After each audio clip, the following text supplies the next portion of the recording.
اگر زن دوست دارد، اگر زن دوست دارد در رگی او خون نمی غنجد. دلی لبریز احساسش به صد هامون نمی غنجد. اگرچه عاشقانش دعوی مجنون شدن دارند، جنونی زن ولی در پیکری مجنون نمی غنجد. نیابی ره به قلبی زن به یک جو هم نمی گیرد.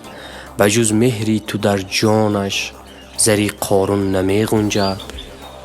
به هر جای زن آید عشق آنجا دیر می پاید. در آغوش هوسهایش دلی محزون نمی غنجد. همه شعر و غزل از او، همه راز ازل از او، ولی زن خود به یک قالب به یک قانون نمی غنجد.